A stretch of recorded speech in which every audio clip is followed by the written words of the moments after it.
Hello everyone, welcome to maphixlibrary. From today, we are going to start our new chapter of Standard 10th, which is reflection and refraction of light. In this chapter, we are also going to cover some questions related to board examination. So stay tuned, hit the bell icon, and if you are new on this channel, subscribe our channel, and if you like this video, then comment and like the video, and also tell us in comment box which topic would you like in next video. So let's start this chapter. Now first of all, we need to know what is ray optics. When light is treated in terms of rays of light, then it is known as ray optics. In order to study ray optics, we have to consider only a ray of light. Okay, then ray optics is valid only if the size of opaque object in the path of light is much bigger than the wavelength of light. However, ray picture of light is invalid if the size of opaque object in the path of light is very small as compared to the wavelength of light.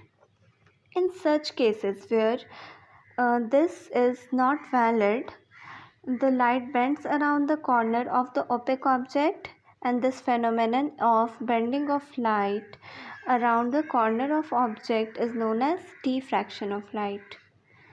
Okay, so now I would like to ask you a question. Can we see light? No, but we can see with the help of light. So from this we can conclude what is light. Light is a form of invisible energy which produces only a sensation of sight. From the help of light we can see anything. Okay? We can see the object in the presence of light, although light itself is invisible. Some objects like sun, a burning candle, or an electric bulb, etc., emit light. The objects which emit light are known as source of light or luminous object. Okay? When light emitted by the source of light falls on an object like chair or a table or a book, some of the incident light is returned back or reflected by the object. The light returned back or reflected by the object enters our eyes. Hence the object is seen by us. Thus light enables us to see the object which does not emit their own light, and the object which does not emit their own light are non-luminous objects. Now we can also say that light travels in a straight line, and light traveling in a straight line is represented by the ray of light. Like when sunlight falls on a solid object like building or a stone or a blackboard, etc., a shadow is formed behind the solid object or on an opaque object. This shows that light travels in straight line. Okay, so as I have told you that light traveling in a straight line is represented by ray of light. So what is ray of light? A ray of light is a path followed by light energy in a transparent medium. A ray of light is represented by a straight line having a sign of arrow on it in the direction of propagation of as I am showing you. Wait. We can show a ray of light like this. Okay, like this arrow. Now, what is beam of light? A group of parallel rays of light emitted by the source of light is called beam of light. We can show it like this.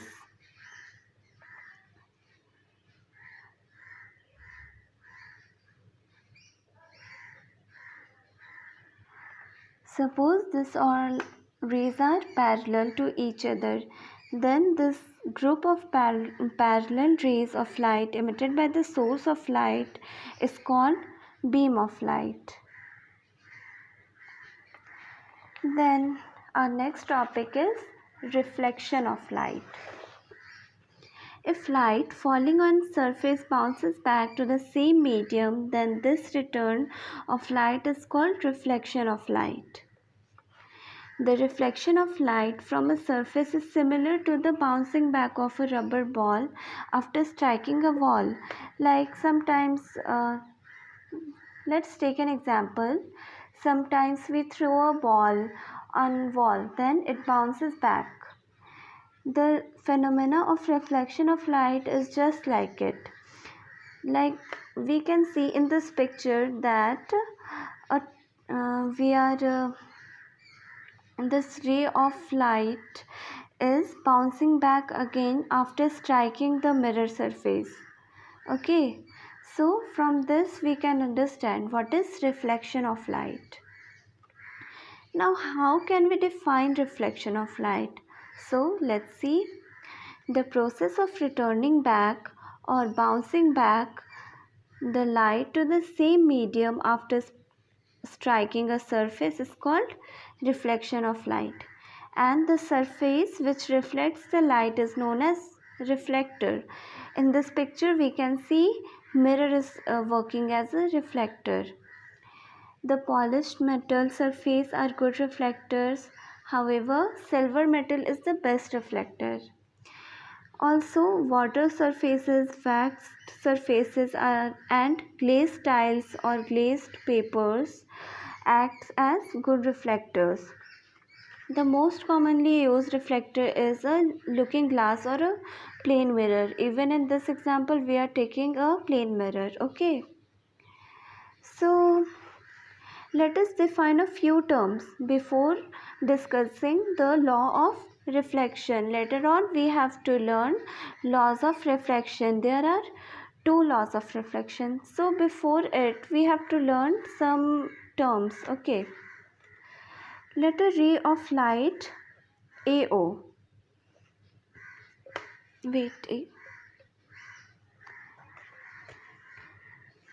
Let a ray of light AO making some angle with plane mirror or reflecting surface falls on the mirror or the reflecting surface at O, as we can see in this figure.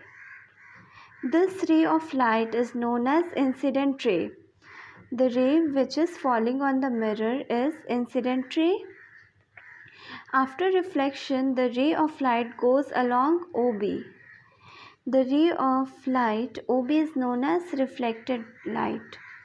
First of all, a light is reflected after striking the surface, it will reflect back. So first one is incident ray and the reflected, then it will reflect back, which is reflected ray. So now we have some terms like perpendicular. A perpendicular drawn on the reflecting surface at point O, which is known as point of incident, is known as a normal to the reflecting surface. Okay, this is normal to the reflecting surface. Then incident ray of the light. Any ray of light falling on a reflecting surface is known as incident ray of light. Here, this is incident ray. This is falling on a reflecting surface. This is a reflecting surface. Okay. So, this ray is falling on reflecting surface. So, this is incident ray. Then come to reflected ray of light. Any ray of light which is reflected back by reflecting surface is known as reflected ray of light. After striking a surface, the ray bounces back. So, the ray which bounces back is reflected ray. Here, this is reflected ray. Now, incident ray or incident angle or angle of incident. The angle between the incident ray and normal to the point of incidence on the reflecting surface is known as incident angle or angle of incident. This angle. Okay, the angle between this incident ray and this normal to the point of incidence on the reflecting surface is known as incident angle or angle of incident. Then come to angle of reflection. The angle between the reflected ray and the normal to the point of incidence on the reflecting surface is known as angle of reflection. The angle this here is the angle of reflection which is between this normal and this reflected ray. Okay, so we have learned these terms. So move to laws of reflection. There are two laws of reflection. First one is angle of incidence is angle of reflection.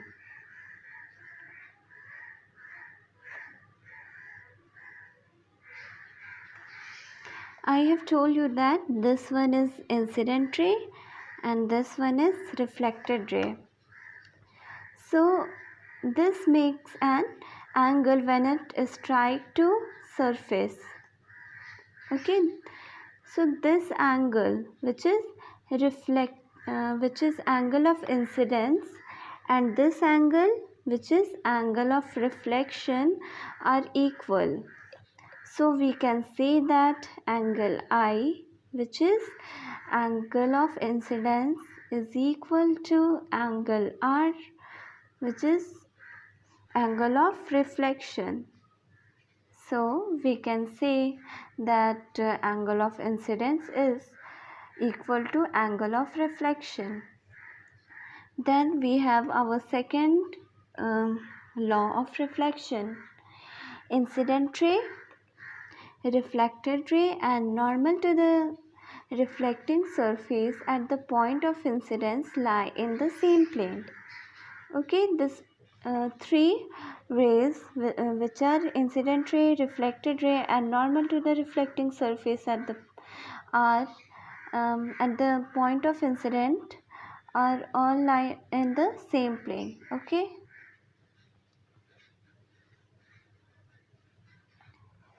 now come to the next topic, which is image. When we stand in front of a looking mirror, we can see our face. So the picture of our face in the mirror is known as the image of our face. So we can define image as, an image is defined as a collection of focus point of light rays coming from an object. Okay, now we have two types of images, which are real image and virtual image. First one is real image. When a beam of light from an object actually meets at a point after reflection, then the image of object forms at the point is known as real image. In this chapter, we have to learn lens diagram, ray diagram, okay, in lens and mirrors. So I will tell you in that topic what are how real image and virtual image are formed.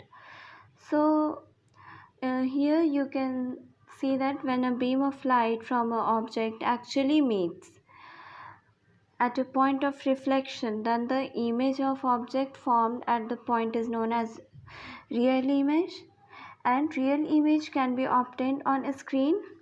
Then come to virtual image. When a beam of light from an object does not meet at real point but appears to diverge from it after reflection, then the image of object at that point is known as virtual image, and virtual image cannot be obtained on a screen. So there are some difference between real image and virtual image. Take a look. First one is real image. When rays of light after reflection meet at a point, real image is formed, whereas when rays of light after reflection does not meet, so point on a point but appears to meet at a point, virtual image is formed. Real image can be obtained on a screen. We can obtain real image on a screen like we can see image on projectors, so it is an example of real image, but we cannot obtain virtual image on a screen. Then real image is formed in front of mirror, virtual image is formed behind the mirror. Then real image is always inverted, and a virtual image is always erect, that is upright. Okay, so this all is for today. In next class we will see curved and spherical mirrors and some important terms in respect to spherical mirrors. So thank you, and tell us in comment box, do you like this video, and also keep supporting. Thank you.